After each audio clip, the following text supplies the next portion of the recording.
Salam sejahtera pemirsa, berjumpa lagi dalam pembahasan buku Bugar Selamanya. Buku ini menyuguhkan kepada kita bahwa perubahan pola hidup akan menambah umur dalam kehidupan kita dan menambah semangat di tahun-tahun kehidupan kita. Dan juga akan memberikan kita kekuatan harian untuk merangkul kebugaran fisik, mental, dan spiritual. Dan juga akan memberikan kita motivasi, inspirasi, dan juga dorongan supaya hari demi hari kita boleh lebih dekat kepada Kristus, menyerahkan akan kehidupan kita sepenuhnya hanya ke dalam tangannya. Pada saat ini kembali lagi saya mengundang akan seluruh anggota keluarga dan saudara-saudara semua. Kita akan berkumpul bersama-sama, kita akan mempelajari nasihat firman Tuhan pada saat ini, dan biarlah rencana-rencana indah Tuhan itu akan menjadi bagian masing-masing kita. Kita akan masuk ke dalam judulnya, menangis bersama. Ayatnya terdapat di dalam Roma 12 ayat 15. Bersukacitalah dengan orang yang bersukacita dan menangislah dengan orang yang menangis. Putri saya tidak diharapkan pulang dari sekolah Kristen swastanya sampai jam 3 sore. Tetapi dia berjalan keluar pada jam 11 pagi dengan pernyataan tegas. Saya tidak akan pernah kembali ke sekolah itu lagi. Anak-anak itu bukan tipe saya. Suami saya baru-baru ini menerima panggilan pelayanan kependetaan ke kota di mana universitas ini berada. Dan putri saya baru di sekolah ini. Mendekati gadis remaja berusia 15 tahun dengan apa yang saya anggap pendekatan rasional, saya mengingatkan dia bahwa hukum mengharuskannya bersekolah. Kalau begitu, ibu bisa menelepon sekolah menengah setempat yang lain dan mendaftarkan saya di sana. Dia berseru ketika saya bertanya, apakah sesuatu yang buruk telah terjadi? Dia menjawab, ya, ayah berkhotbah di ibadah pagi ini, dan setelah itu beberapa anak mengejek saya dengan kata-kata dari khotbahnya. Mungkin mereka hanya bersendau gurau, mungkin juga karena mereka marah. Tetapi apapun itu, hal itu menimbulkan rasa sakit. Dia menangis dan saya menangis bersamanya. Tidaklah sulit bagi hati seorang ibu untuk tersentuh oleh kepedihan anaknya. Ketika tangisan sudah selesai, dia memeriksa wajahnya di cermin untuk memastikan matanya tidak bengkak dan merah. Lalu pergi makan siang dan menyampaikan bahwa dia siap untuk kembali ke sekolah yang mengerikan itu. 3 tahun kemudian putri saya menelpon dari sekolah asrama, di mana dia memilih untuk menghabiskan tahun terakhirnya. Saya terjaga hampir sepanjang malam, lapornya. Saya bertanya, apakah dia menggunakan waktunya untuk belajar? Penamatan sudah dekat. Tidak, katanya, saya sedang bersama Susan. Ben putus dengannya kemarin. Dia terguncang karenanya. Suatu hari nanti Susan akan tertawa akan hal itu, pikir saya. Apakah putri saya mencoba untuk menghiburnya? Dia mampu memberikan jawaban yang cerdas, atau mungkin dia menawarkan beberapa saran. Susan membutuhkan banyak penghiburan, banyak air mata, lanjut putri saya. Jadi apa yang kamu lakukan? Saya bertanya. Saya menangis bersamanya, Bu, seperti yang ibu lakukan saat saya berhenti sekolah. Di masa muda seperti putri saya, dia telah belajar kapan harus menghindari kata-kata guyonan dan sekedar memberi nasihat yang lain. Mengakui manfaat penghiburan yang tak terlukiskan dari menangis bersama-sama. Dia tidak mungkin mempertanyakan kebenaran resep Alkitabiah. Menangislah bersama mereka yang menangis. Ya, jadi nasihat firman Tuhan pada saat ini, ya, cerita mengenai seorang anak remaja yang berusia 15 tahun. Jadi di sini anak remaja ini dia pulang sekolahnya jam 3 sore. Tetapi pada saat itu dia berjalan keluar dari sekolahnya ini jam 11 pagi. Ya, dengan pernyataan tegasnya dia mengatakan, saya tidak akan pernah kembali ke sekolah itu lagi. Anak-anak itu bukan tipe saya. Ya, kemudian ayah dari anak ini baru-baru ini menerima panggilan pelayanan kependetaan ke kota di mana universitas ini berada. Jadi anak wanita ini pun berbicara kepada ibunya. Ibunya ini bertanya kepada anak putrinya, apakah sesuatu yang buruk telah terjadi? Kemudian putrinya menjawab, ya, ayah berkhotbah di ibadah pagi ini. Setelah itu beberapa anak mengejek saya dengan kata-kata khotbahnya. Kemudian ibunya mengatakan mungkin mereka sedang bercanda atau bersendau gurau. Mungkin juga karena mereka marah. Ya, tetapi apapun itu, hal itu menimbulkan rasa sakit. Kemudian anak ini menangis dan ibunya ini pun ikut menangis bersamanya. Tidaklah sulit bagi hati seorang ibu ini untuk tersentuh oleh kepedihan anaknya. Ya, ketika tangisan sudah selesai, anak ini memeriksa wajahnya di cermin untuk memastikan matanya tidak bengkak dan merah. Lalu pergi makan siang dan menyampaikan bahwa dia siap untuk kembali ke sekolah yang mengerikan itu.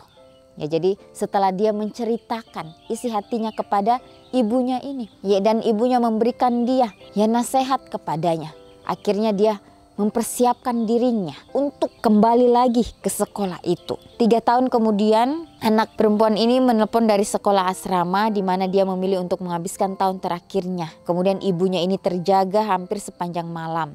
Kemudian ibunya bertanya apakah dia menggunakan waktunya untuk belajar. Penamatan sudah dekat. Dia katakan tidak, katanya. Saya sedang bersama Susan. Ya, jadi dia sedang bersama dengan temannya. Ya, temannya ini ternyata mempunyai masalah ya dengan kekasihnya. Jadi Susan ini dia merasa terguncang. Jadi suatu hari nanti Susan akan tertawa akan hal itu, pikirnya. Apakah putri saya mencoba untuk menghiburnya? Ya, dia mampu memberikan jawaban yang cerdas atau mungkin dia menawarkan beberapa saran. Ya, jadi Susan ini membutuhkan banyak penghiburan, banyak air mata, lanjut putri daripada ibu ini. Jadi apa yang kamu lakukan? Ibunya ini bertanya. Kemudian putrinya ini mengatakan, saya menangis bersamanya, Bu, seperti ibu lakukan saat saya berhenti sekolah. Jadi dia mengingat kembali bagaimana pada saat dia juga pernah merasakan itu. Ya, bagaimana ibunya ada di samping anaknya ini, memberikan dia suatu penghiburan. Begitu pula dia juga memberikan penghiburan kepada temannya yang sedang sedih pada saat itu. Jadi di masa muda seperti putri ini, dia telah belajar kapan harus menghindari kata-kata guyonan dan sekedar memberi nasihat yang baik. Yang mengakui manfaat penghiburan yang tak terlukiskan dari menangis bersama-sama. Dia tidak mungkin mempertanyakan kebenaran resep Alkitabiah. Menangislah bersama mereka yang menangis. Menawarkan nasihat atau berbagai keceriaan memang ada gunanya. Tetapi Anda tidak akan benar-benar terhubung sampai Anda menangis bersama ketika orang lain menangis. Ya, jadi cerita ini kembali lagi memberikan kita suatu motivasi. Ya, memberikan kita suatu dorongan. Ya, bagaimana kita juga harus peduli terhadap orang-orang di sekitar kita. Ya, sebagaimana pelayanan Yesus pada saat dia berada di dunia. Pada saat dia melihat orang itu berduka cita, Yesus pun merasakan di dalam kehidupannya. Pada saat dia melihat orang itu menangis, Yesus pun menangis. Dan pada saat Yesus melihat orang bersuka cita, Yesus pun merasakan akan sukacita itu. Ya, baiklah kita sebagai umat-umat Tuhan yang hidup di akhir daripada dunia ini. Biarlah kita juga mau mendengarkan akan kuasa Roh Kudus itu untuk dapat menuntun kehidupan kita. Supaya hari demi hari kita boleh lebih dekat kepada Tuhan. Ya, karena kita tahu bersama. Ya, kita hidup di dunia ini hanya untuk sementara. Bagaimana Tuhan menjanjikan suatu tempat yang baru untuk umat manusia. Di sana tidak ada lagi tangis, tidak ada lagi duka cita. Kita akan penuh dengan kedamaian. Kita akan merasakan kedamaian yang belum pernah kita rasakan sebelumnya. Ya, kita sudah melihat begitu banyak tanda-tanda. Kita pun sudah merasakan itu, mungkin secara pribadi. Baiklah kita boleh menyadari bahwa waktunya sudah sangat singkat.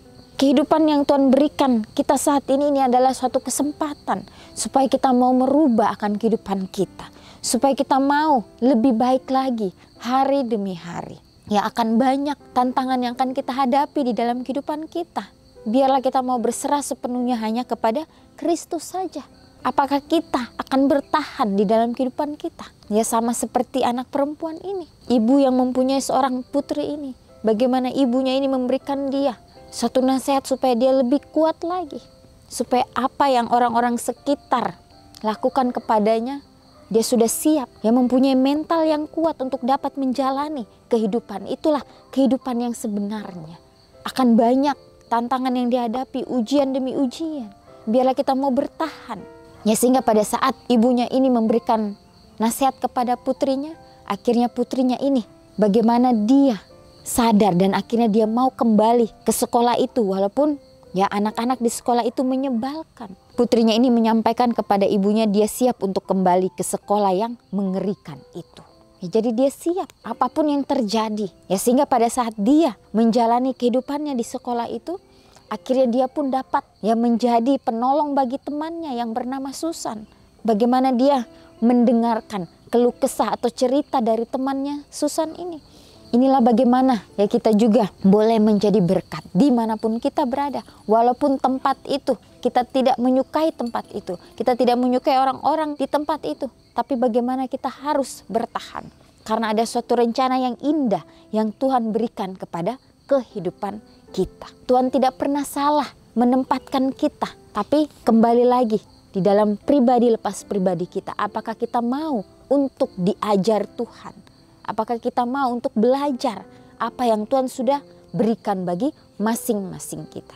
Biarlah nasihat firman Tuhan pada saat ini kembali lagi memberikan kita suatu dorongan, memberikan kita suatu pelajaran supaya kita mau terus mengandalkan akan Bapa kita yang ada di surga.